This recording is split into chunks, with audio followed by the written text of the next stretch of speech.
We acknowledge the Ancient Ones, the Greater Shamanic Council of Light, Hermes, both Trismegistus and Seshet, Lady of the Measuring Cord, as above, so below, as within, so without. We acknowledge Imhotep, architect of the cosmos. May the earth be the mirror of heaven. We acknowledge the sacred order of the Magi, and all throughout history who knew, like now, a turning of the ages. We acknowledge the master builders of Göbekli Tepe and the great shining ones at Kalash, the courage and knowledge of the Polynesian wayfinders traversing the great oceans. We acknowledge the prophetic traditions of Ezekiel and Daniel, the traditions of Avalon, the Merlin, and the Round Table, the calendric wizardry of the Maya, and the Venus teachings from Mesoamerica, the Jupiter teachings originating in China, and the Vedic lunar mansion traditions, the Babylonian and Sumerian sidereal zodiacs, the brilliant Hellenistic invention of the seasonal zodiac. The Neolithic peoples around the planet, some still today, honoring the sacred connection between the land and the sky. The Tuatha De Danann in Ireland, who created a time of 2,000 years of peace, the builders of Newgrange.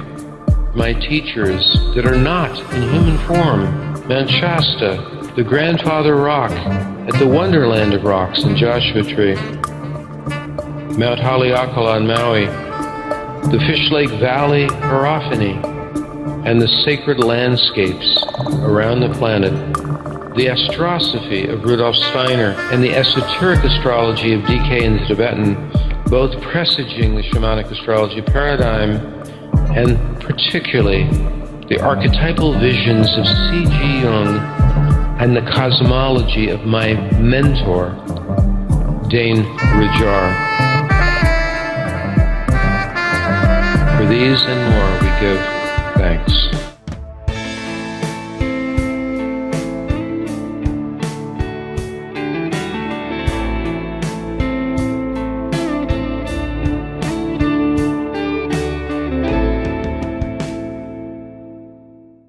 Hello, everyone. Day one, the very beginning of the Preparing for 2025 Council.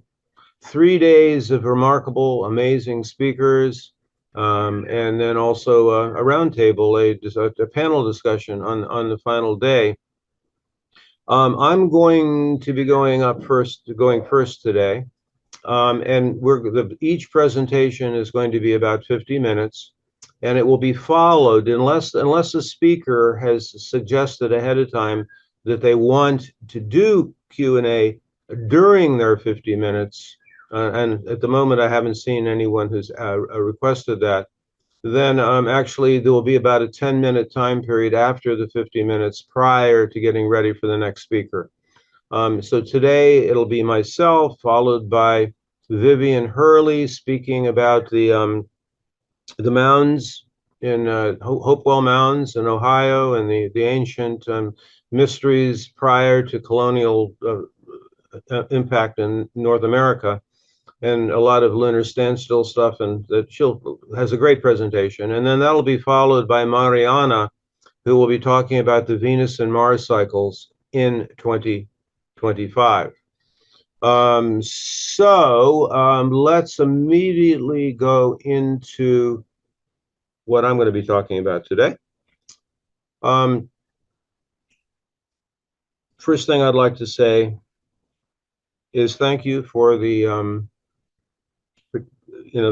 all the speakers who wanted to help out on this, to participate with this, and having yet another opportunity. This is kind of like a follow-up to the thing we did back in 2017, preparing for 2020.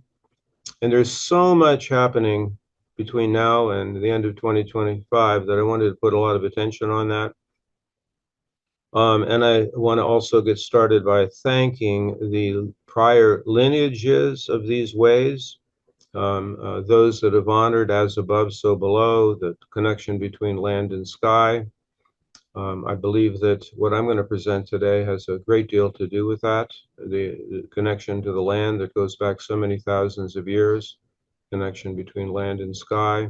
So therefore, without going through the entire lineage, I specifically want to, in this season particularly, honor the Magi and all the different individuals throughout history knew that it was like now a great turning of the ages.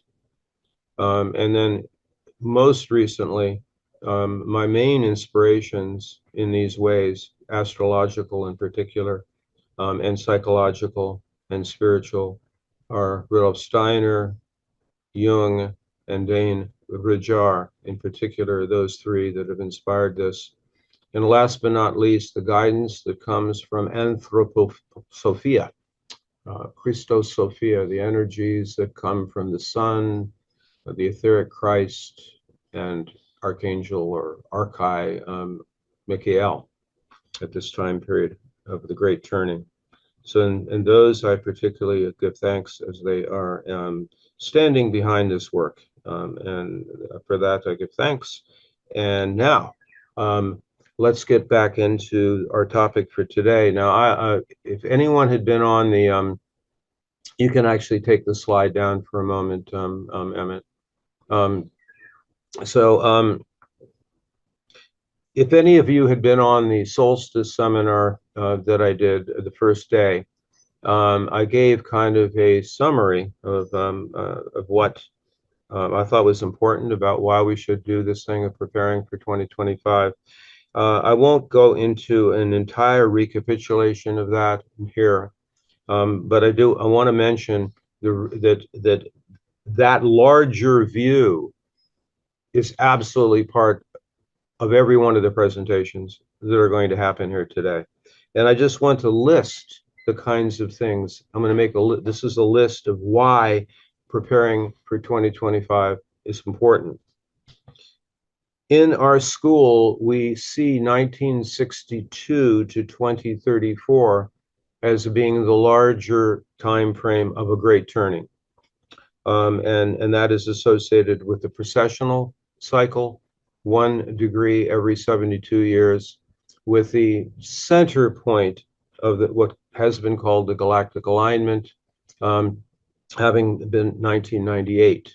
So we look therefore at 32 years on either side of that. So we are in approaching near the end of the Great Turning.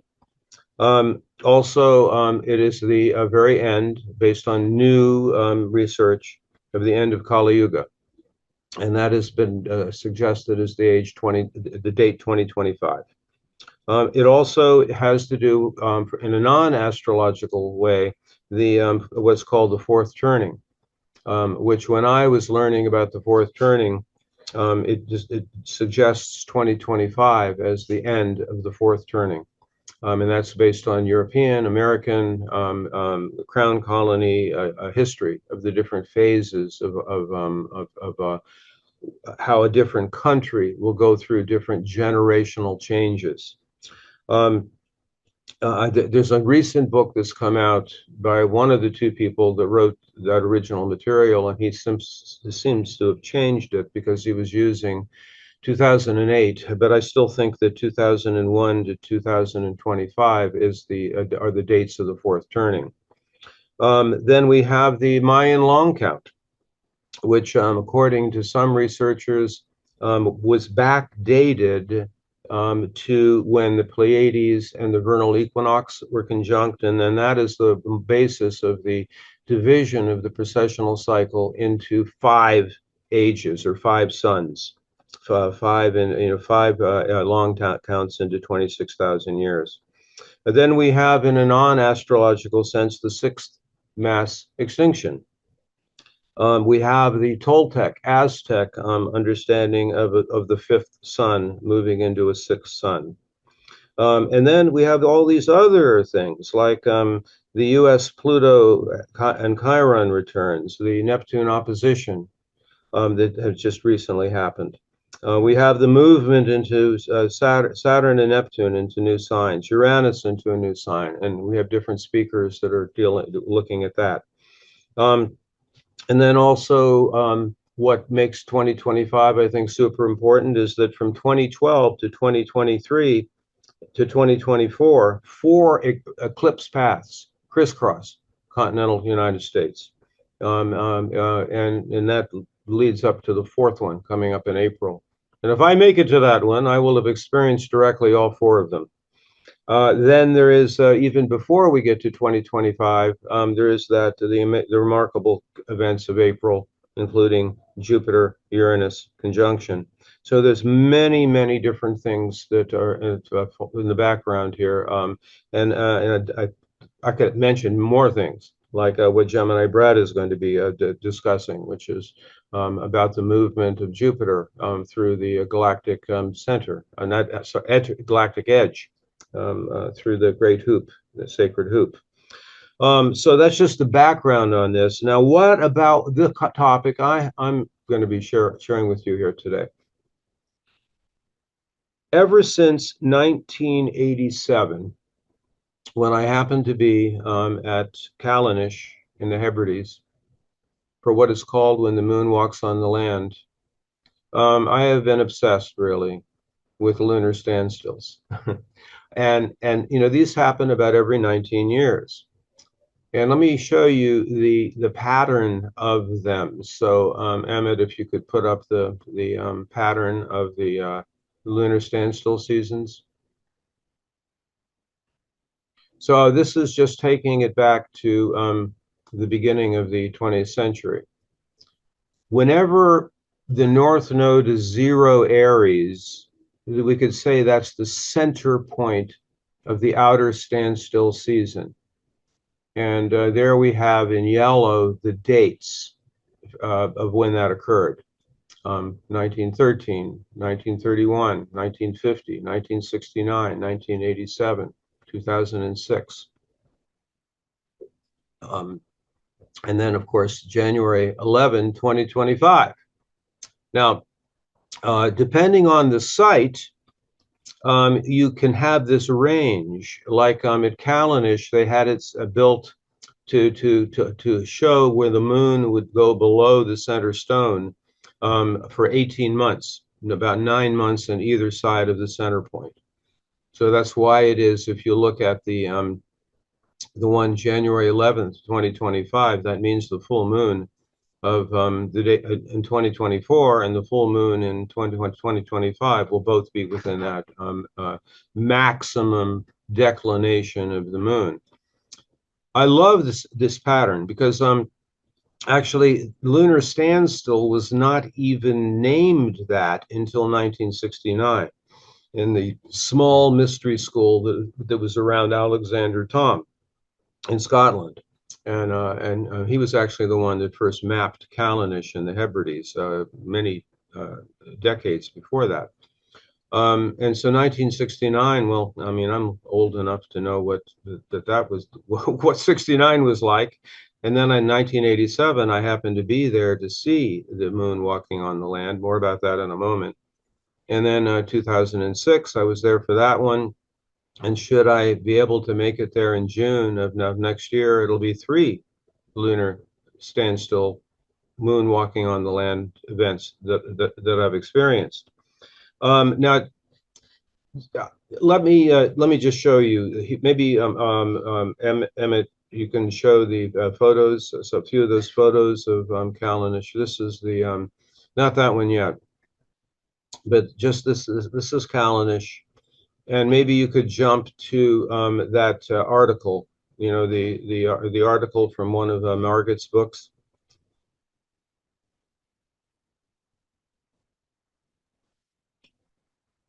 So I was very fortunate to, why don't you keep that up there for a moment? I was very fortunate in 1984 to first meet Margaret. And she lived there in the Hebrides on the island of Lewis. Just keep it maybe centered right there for a moment.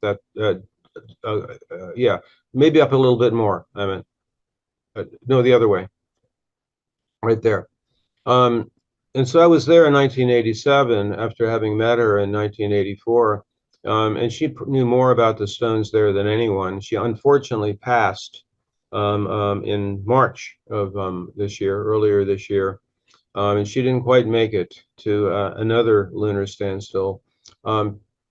that photo there that you can see, that's not the sun, but rather that's the moon going through Callanish 1, the main site.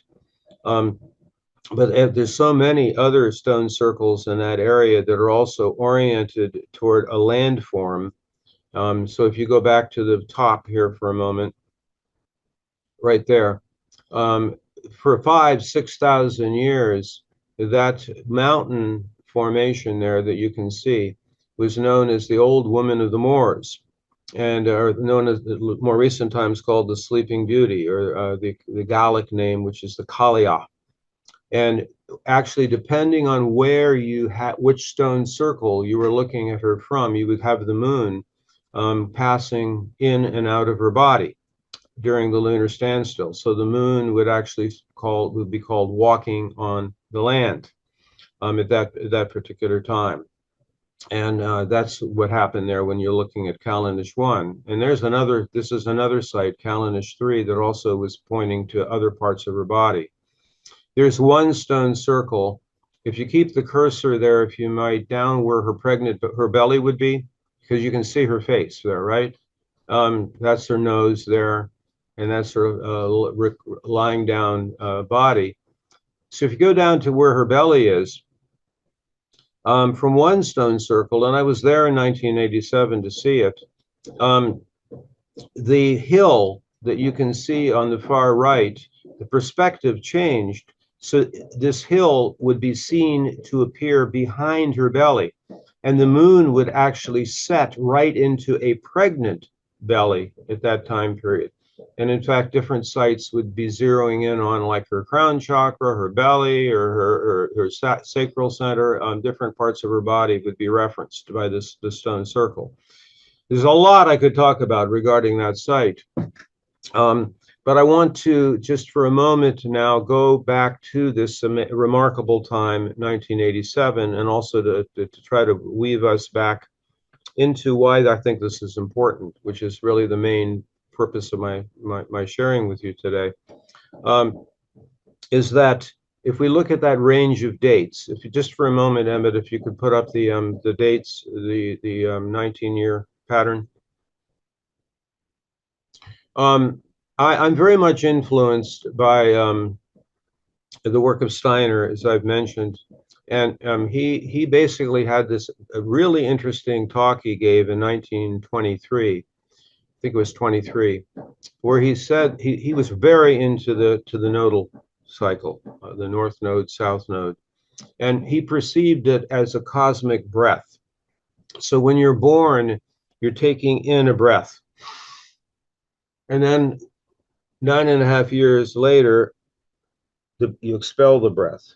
And then at the nodal return at 18 to 19, or at 37 to 38, or at 56 to 57, or at the one I'm in now, the fourth nodal return, it's another in-breath.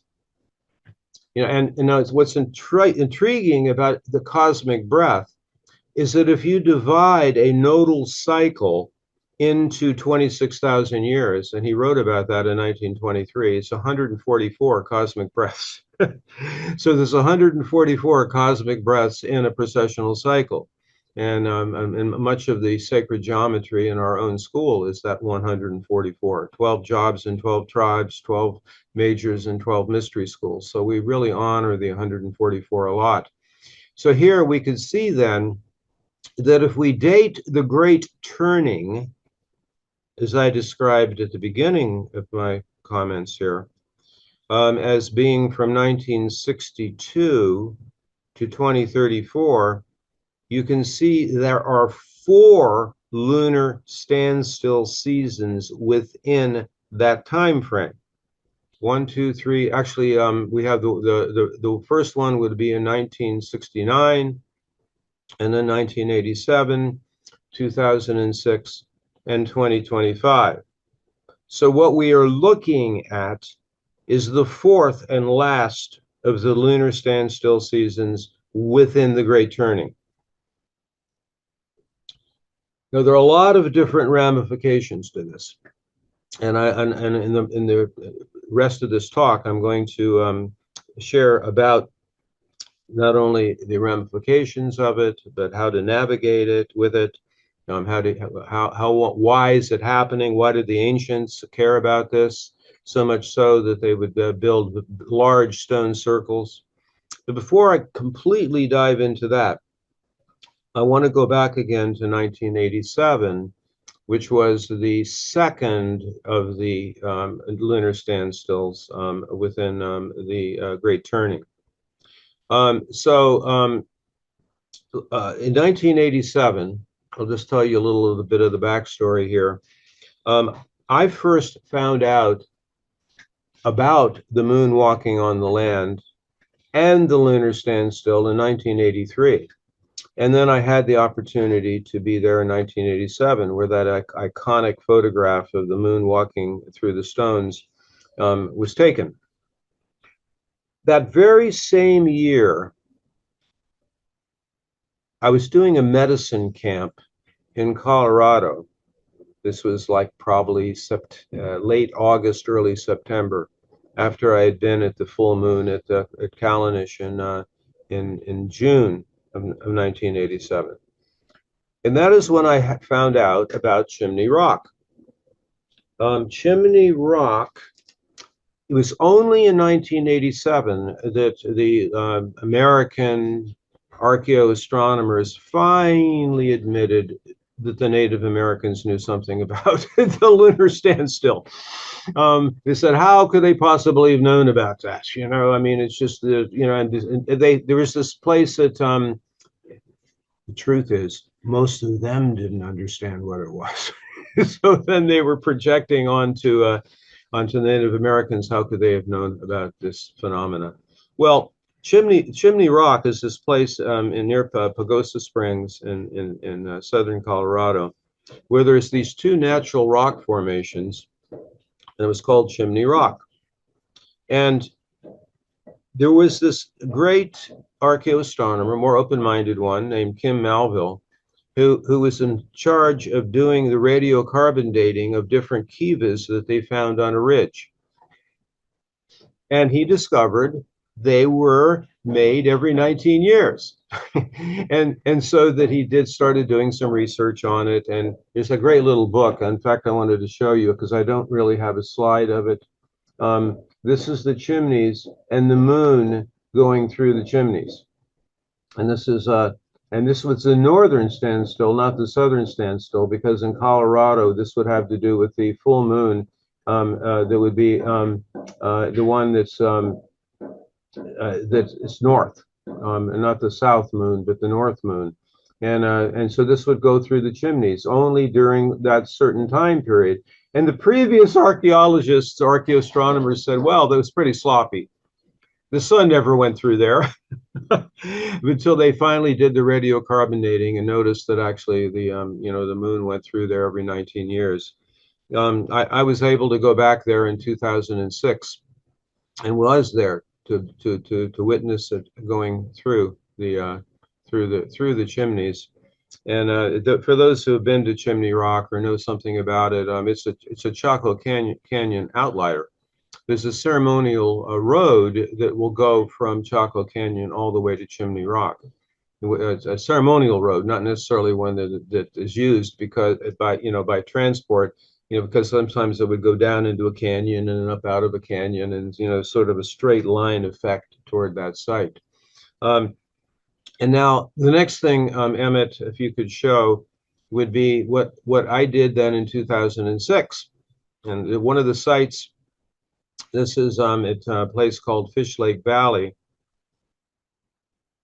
And this place, Fish Lake Valley, oh my goodness, for probably 8-10 years, we took our groups there. It's an entire hierophany. The petroglyphs there are just out of this world. I mean, they truly are. And that would be a place where I would do solos. I would take our group there.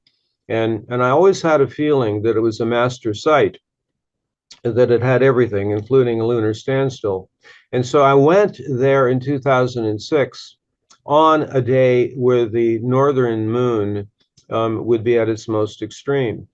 And here was what I discovered, what I experienced, what our group experienced. You can see the moon there, and it's just like the one on the far left is when it's just coming up, and then it's rising, and you can see it's going up around that on that ridge. The only time the moon ever goes up that ridge is on that standstill date. Otherwise, it's behind the cliff. You never see the moon go up on the edge. You know, to me, that was quite a one of those moments, one of those magical moments where I said, wow, the ancients really were plugged into all this stuff, you know. So, and that was 2006. I also was at Callanish in 2006. We took one of our groups there. Unfortunately, the skies were not quite as clear when we were there in 2006, so we didn't see that exact same phenomena that we did in 1987. We'll be going back there again in in June of next year. So the sites that I'm referring to, therefore, are Callanish for the southern moon, Chimney Rock and Fish Lake Valley for the northern extreme.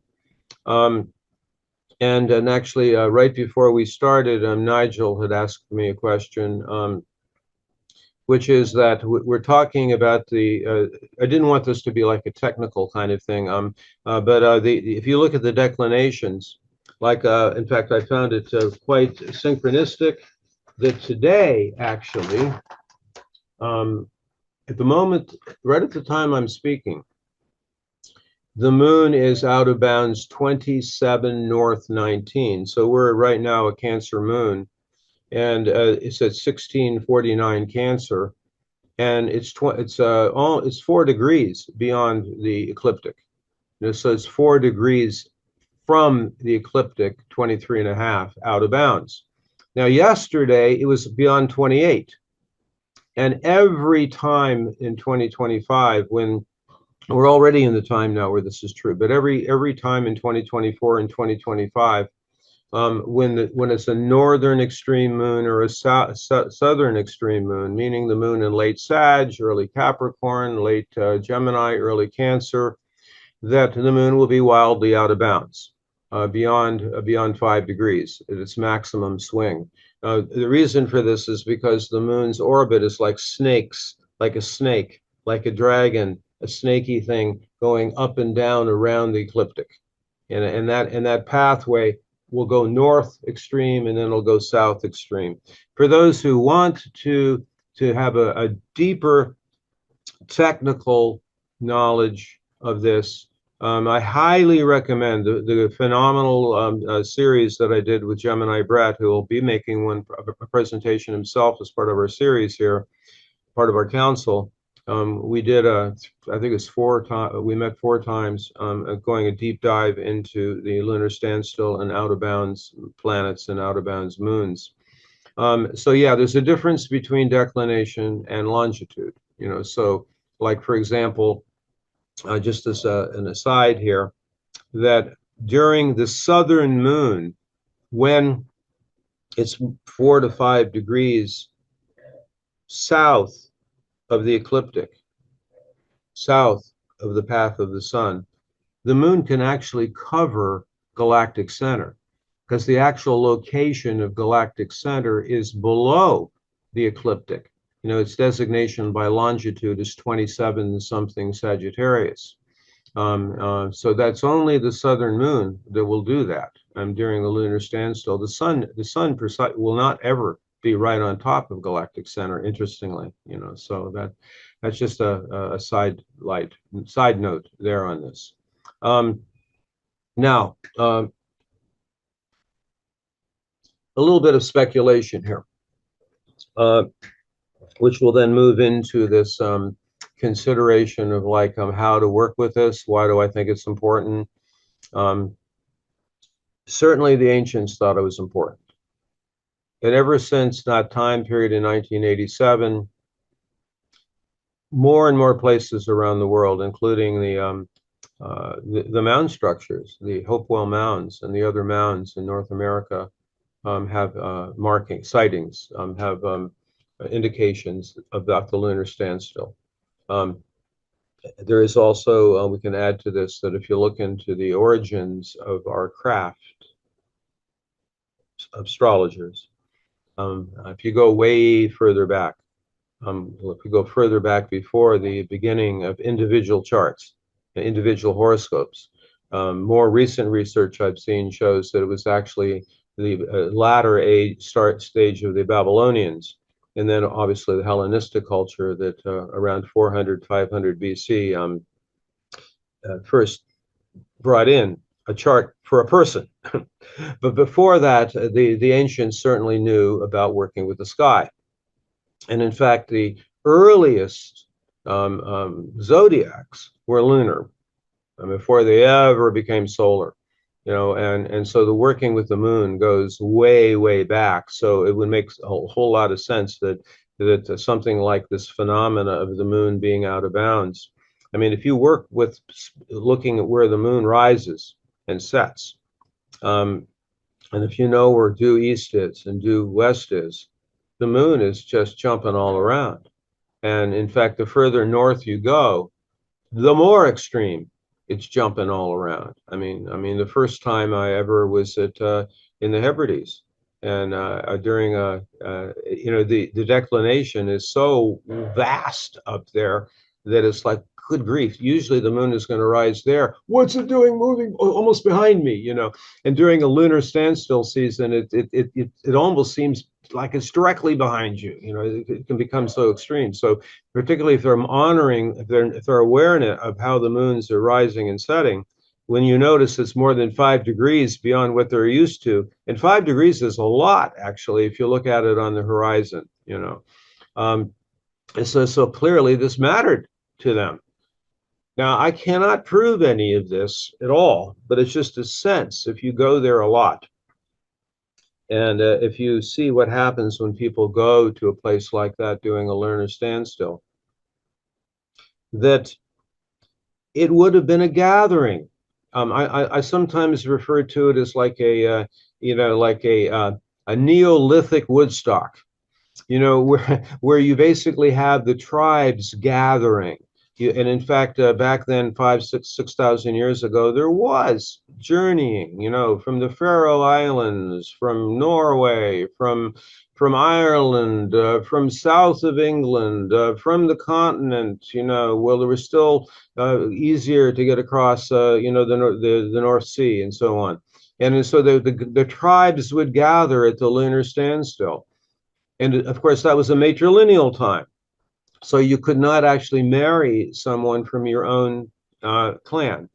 So you basically, the different clans would show up. There would be matchmaking, there would be ceremonies, there would be trade fairs, there would be music. And it would happen like every 18 to 19 years during the lunar standstill. And these things are all coming back now. In fact, when I went there in 2006, there were several hundred people there. In 1987, there was about 25. Probably in 1969, there might have been about 3 people, maybe a couple Scottish witches who knew that was happening. Because there's an old series of legends, and I had the opportunity to actually work out that these legends were true in 1987. When I first learned about it in 1983, I learned it from one of these Scottish high priestesses who starts chanting this whole thing in Gaelic. And then she says, "And when the moon walks on the land, the great shining ones will return." And I said, "Well, I want to learn more from you." And she said, "Do your own research." And so I did that, and that's why I went back there in 1987. But Margaret and I then worked on seeing whether these old stories were true or not. And they were, including going to the top of this other stone circle, where a hill where another stone circle was, and seeing the moon set into the pregnant belly of the old woman of the Moors. But there was another part of the legend that we were able to I was able to experience directly. I was working that group with a woman who lives in Sedona. She's still out there doing wonderful work, Ani Williams. And so we both experienced this together. The other part of the story is at the calling of the cuckoo, when the moon walks on the land, the shining ones will return. So I had been all the way up on the top of this other hill, looking at the moon setting in the Pregnant Valley.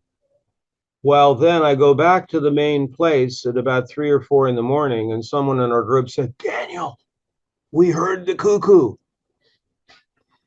And so it was then doing a final ceremony in the entrance to the center stone, where the moon had just walked on the land and through the stones.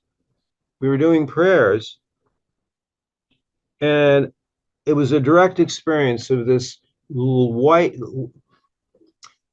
luminescent white ball of energy that came down the passage, the entranceway to where Ani and I were leading the prayers, struck me right in the heart. And it took for about 20 minutes. I was just down on the ground, just crying, in tears of openness and gratitude at what had happened there at that point. And based on what the recent research that's happened regarding plasma, I do believe that the great shining one, the ball that came down and illuminated the pathway, was a plasma. Was plasma that came down and opened my heart at that point. Believe me, that 1987 event just was the foundation, really, for everything else that's happened in our school. The kinds of things that have happened with land and sky and working the ancient mysteries this way. So there's a lot of controversy out there. The great shining ones, those were the Anunnaki, or stuff like that. No, my experience of it directly is that it was Christed love. I mean, it was basically the plasma opening hearts, and I think that's actually what happens during the lunar standstill, in my view. And we can look at it as something that can be worked with, particularly in these out of bounds time periods. And particularly if you go to one of these sites for with a full moon, or any moon that you can really see easily, that happens to be in either late Sag, early Capricorn, or late Gemini, early Cancer.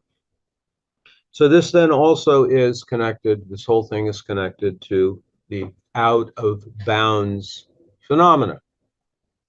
And I actually, in 1987, in my own astrological knowledge at that point, I really, in 1987, had no idea what they were talking about when some astrologers said, I have an out of bounds moon. I didn't really know about that.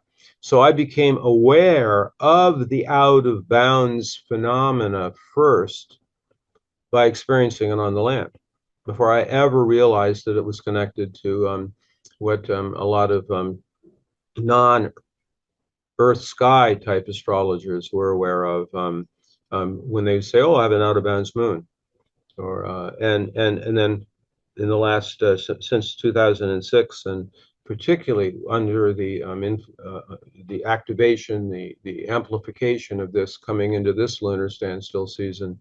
I put a lot of more attention on the out of bounds phenomena, not just whether you have an out of bounds moon, but you could have an out of bounds Mercury or Venus or Mars. I particularly put a lot of attention on the inner planets being out of bounds, and it's the same thing. They have to be in a sign that's near a solstice point, and it's more likely to be out of bounds the closer you get to a standstill season. And today, as we speak, for example, I mentioned we have an out of bounds moon today, but Mars is out of bounds now also. And next year, actually, if any of you had been on our solstice seminar looking ahead at the events of 2024, there's a whole bunch of times next year where planets are out of bounds, not just the moon. So every month there will be these 2 times every month where the moon is out of bounds. And I think in those 2 or 3 day time period, it's kind of like, I'm not trying to say it's the same thing, but it's kind of like Mercury retrograde, in a way. At least the way I like to think of Mercury retrogrades, or the way our school looks at Mercury retrogrades. It's different than, quote, normal. And if we're just talking about Mercury, we're dealing with a, quote, normal sense of how the linear left brain, rational mind operates. And of course, everybody knows what happens with Mercury retrograde is legendary in astrological circles. But not enough attention, in my view, is put on the out of bounds moon. And during those 2 or 3 days every month, it's an opportunity to think outside the edge, beyond the edge. And so actually, Emmett, if you could put up our out of bounder checklist.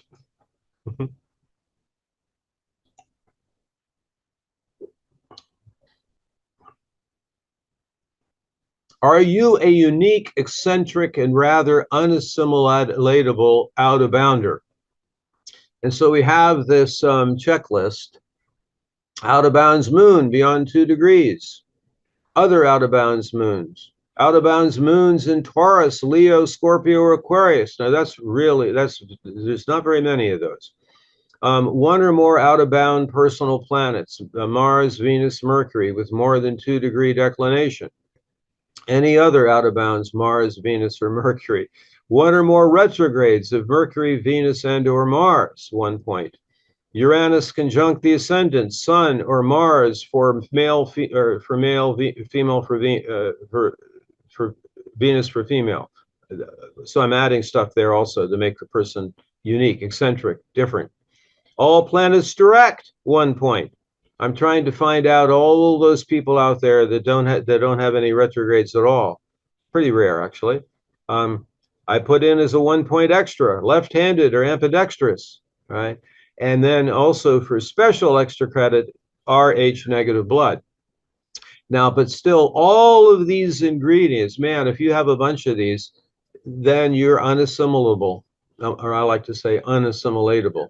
Unique, eccentric, are you an out of bounder, an outlander, that kind of thing. So therefore, during a lunar standstill time, or during the whole season, but also during those couple of days, 2, 3 days, twice a month, when the moon is extremely out of bounds, like right now, it's an opportunity relative to that sign, relative to the planet that's out of bounds, to see beyond the, quote, normal sense of it. Now, that is not intended to say, oh, that's good or that's bad.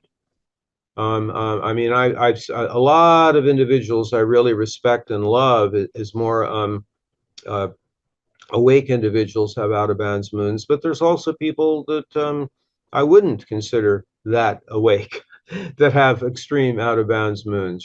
So I'm not trying to say a good or bad here. It's just they're individuals that just are, quote, different in some way than what would be considered normal. We would define normal as being average.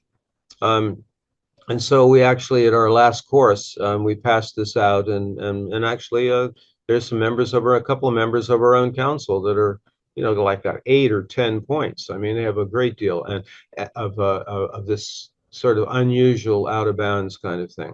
And also full disclosure, I mean, I'm of course born in I have a Capricorn moon, and it's pretty far out of bounds. And I also have Mercury retrograde, so I kind of have a lot of points on my list also.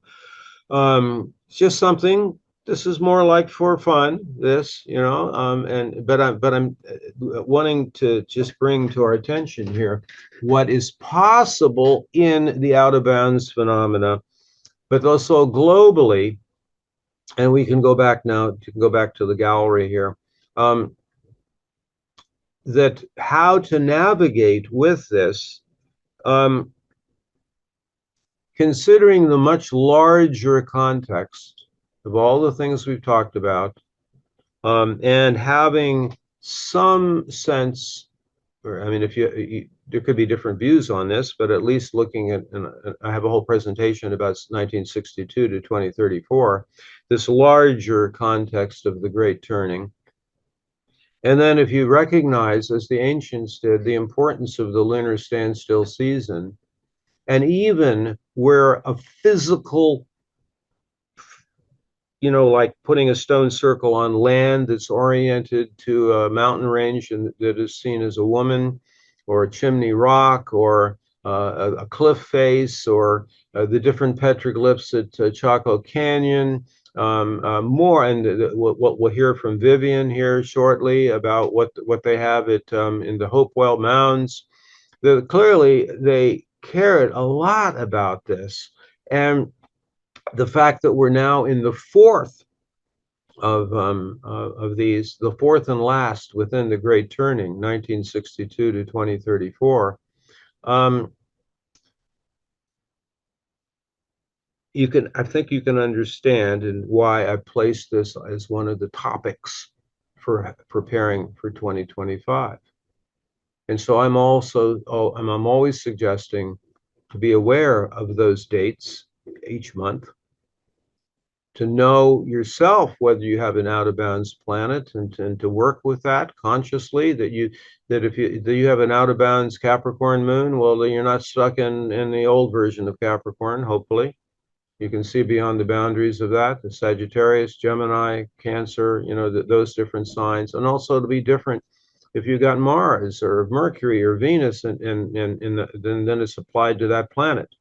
I'm not eliminating the larger scope of like the time, the much fewer, rarer, and the amount of time is longer if an outer planet is out of bounds, like Uranus. I did have out of bounds Uranus when I was born, so that I'm not saying that's not important, that isn't important.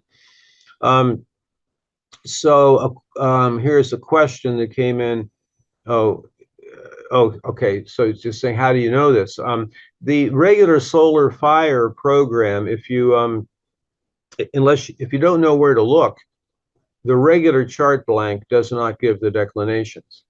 But if you go to a different feature where you get the whole there's another button you can push, and it gives you the declinations.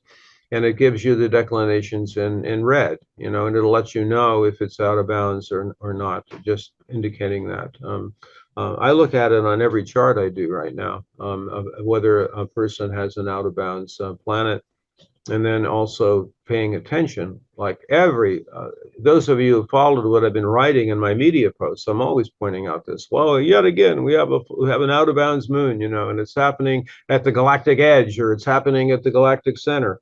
Like the one that's happening now is near the galactic edge. In fact, when it was at its absolute maximum yesterday, it was right at that zero Cancer point, the galactic edge, which is where there is one of the places where the galactic the plane of the galaxy and the plane of the solar system intersect within the sacred hoop of the Lakota.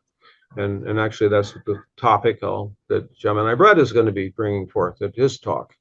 So a lot of these things that I've mentioned here will be brought out by our other speakers, the other main events that have to do with preparing for 2025. And that includes the U.S. chart and the implication of that, okay? So the navigation of it, other than being aware of it,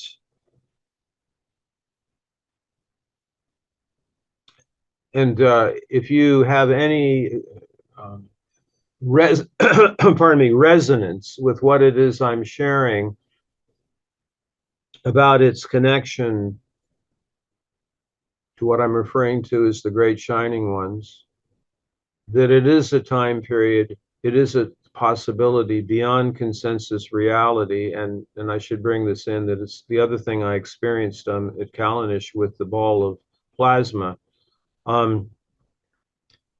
It was a force that resolved dualities and polarities. In other words, any contrast between good guys, bad guys, right or wrong, or anything like that was dissolved into just that unified field of pure Christed love. All right. And I do think that is available at this point based upon a lot of the research that's come through recently about plasma, that plasma is very likely alive. And it's actually that force which this is quite speculative in the moment, but that quarantines AI, that quarantines technology. In other words, that it's designed to keep aliveness in the universe. Because since actually plasma is 99% of the universe, it's only 1% which is Newtonian and Einsteinian physics. So we're exploding into a different dimension with that. And so try it out. I mean, I'd love to get feedback from people who are actually going to consciously work with these out of bounds times, and also at the time periods of the extreme moons, to work with them relative to the land. Be with one of these sites. Um, I will have the opportunity, it looks like, to be experiencing my third one in my lifetime. I doubt if I'll make the next one. So I know what 1969 was like, although I didn't know about the lunar standstill at that point. But 87, 2006, and next year.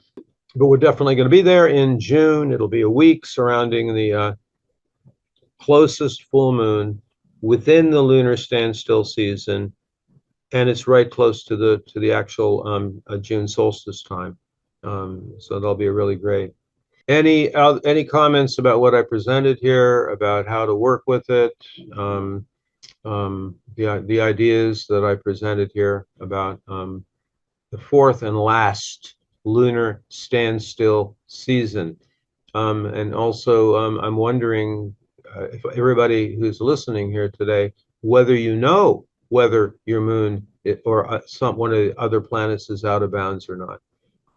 So I really do suggest that you'd be curious about that and find out, because it will make a difference during during this lunar standstill season. I have a question.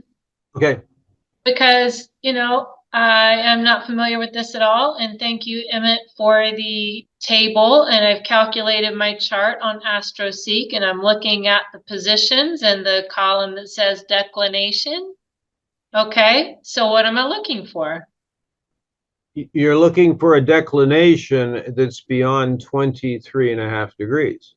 Okay, thank you. I actually thought that, so I'm on the right track. Thank you. All right, so thank you. That's all.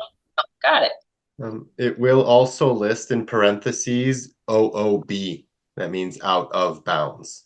Wow, well, that would make it easy. Yeah, a little easier. Multiple out of bounds. So this is a little comment from Dale, who's also one of our presenters, and he lists a few people that he knows have a lot of out of bounds planets. I only see that comment for a moment before it disappears.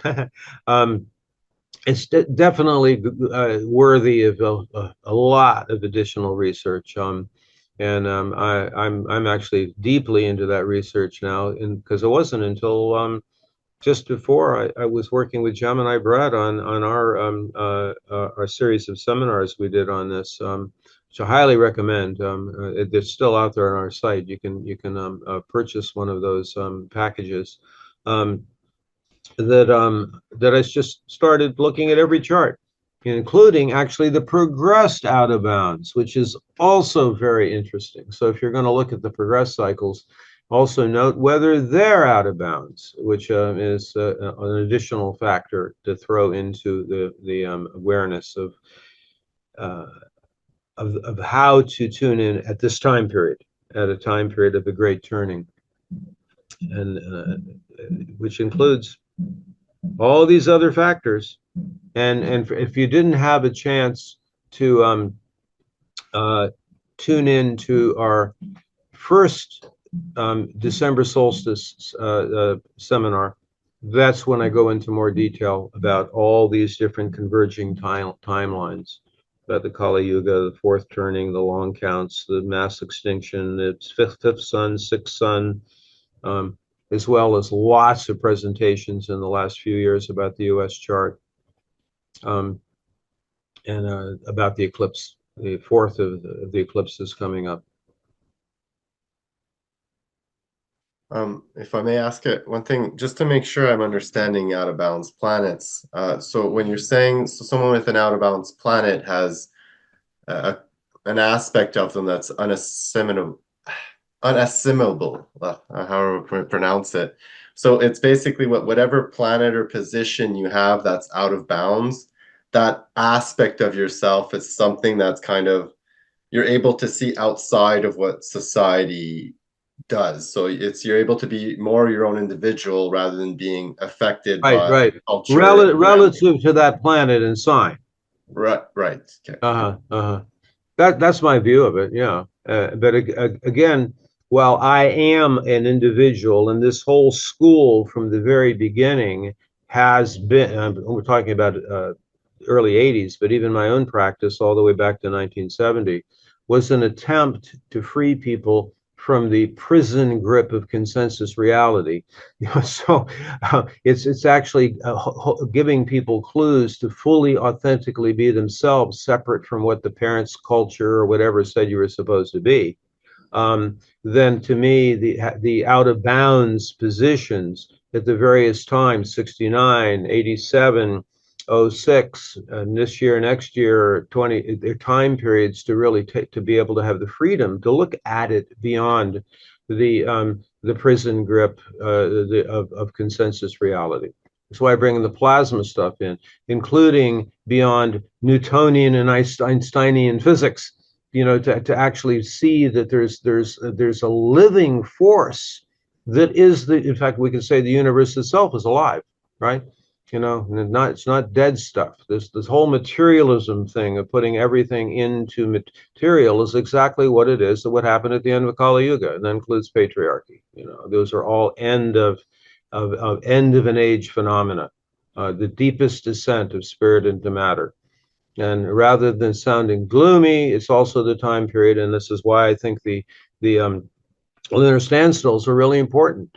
It's where those of us who in Kali Yuga have open hearts can open them up even more. And I certainly had that experience in 87 and 06. And I'm certainly hoping for that plasma to come down again. It reminds me of the late 60s, of where there is this phenomena where a lot of people are waking up really fast and then it got closed. It's like, oh, it went into another generation and the whole thing shifted into something else. Back then it was called meatball. When is meatball going to hit you on the head? And then you wake up, it's like dropping out of the sky. Well, maybe we'll have plasma coming in and doing that now. Those are my desires.